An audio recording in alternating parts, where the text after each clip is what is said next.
देश के विभिन्न इलाकों में रह रहे प्रवासियों की समस्या किस कदर गहरा चुकी है, इसका अंदाज़ा इससे लगाया जा सकता है कि आज केंद्र सरकार के सामने उनके सही आंकड़े जुटाना मुश्किल हो चुका है। यह एक तरह से शुरुआती दौर में किसी समस्या की अनदेखी से उपजी हुई मुश्किल है, जो आज जटिल शक्ल अख्तियार कर चुकी है। सोमवार को केंद्र सरकार ने सुप्रीम कोर्ट में हलफनामा देकर बताया कि देश के विभिन्न हिस्सों में रह रहे अवैध प्रवासियों के आंकड़े जुटाना संभव नहीं है, इसलिए कि बहुत सारे लोग चोरी छिपे देश की सीमा में दाखिल होते हैं।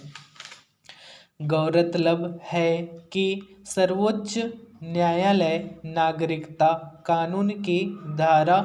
6A की वैधता पर सुनवाई कर रहा है, जो असम में अवैध प्रवासियों से संबंधित है। हाल ही में अदालत ने केंद्र सरकार से इससे संबंधित आंकड़े मांगे थे कि देश में 1 जनवरी 1966 से लेकर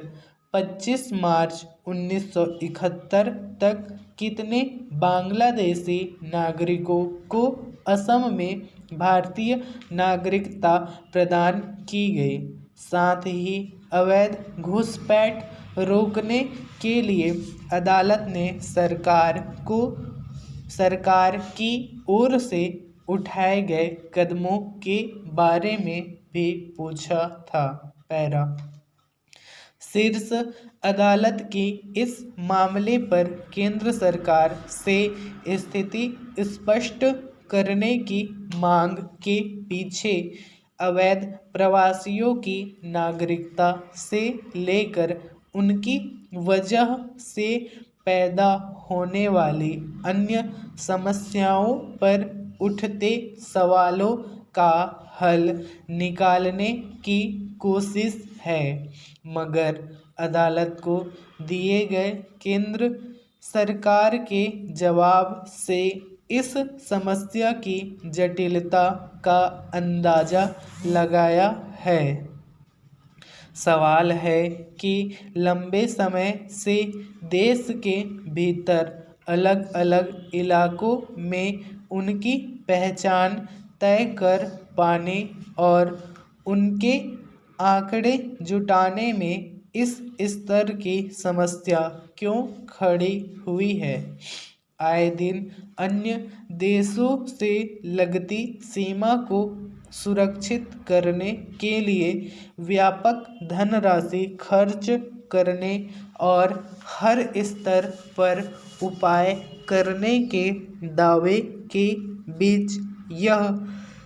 कैसे मुमकिन हो पाता है कि कुछ लोग गुप्त तरीके से भारतीय सीमा में न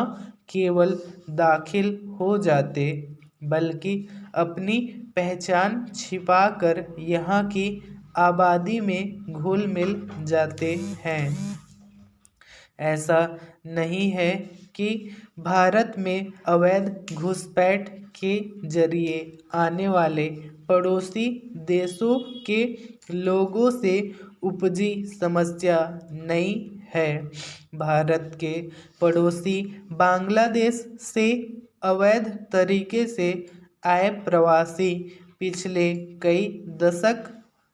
से चिंता का कारण रहे हैं और कई बार इसने राजनीतिक मुद्दे की शक्ल भी अख्तियार की। यही नहीं, इस वजह से उपजे हिंसक टकराव में सैकड़ों लोगों की मृत्यु हो चुकी है।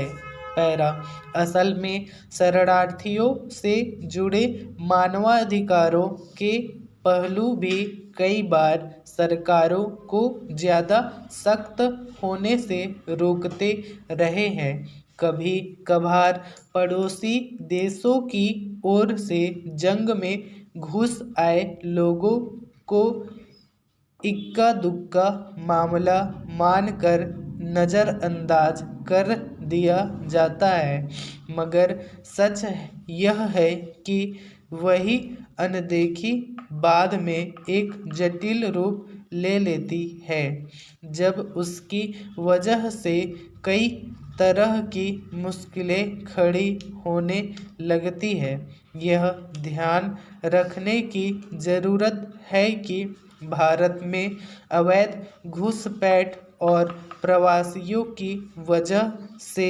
कई स्थितियों में आंतरिक सुरक्षा पर भी गंभीर प्रभाव डालता है। अदालत को दिए गए जवाब में अब केंद्र सरकार ने यह भी कहा है कि अवैध घुसपैठ को रोकने के मकसद से सीमा पर बाड़ लगाई जा रही है, लेकिन घुसपैठ को रोकने के लिए उठाए गए कदमों में इस स्तर की देरी की गई है कि उसकी वजह से देश के भीतर उपजने वाली समस्याओं का कोई ठोस हल निकालना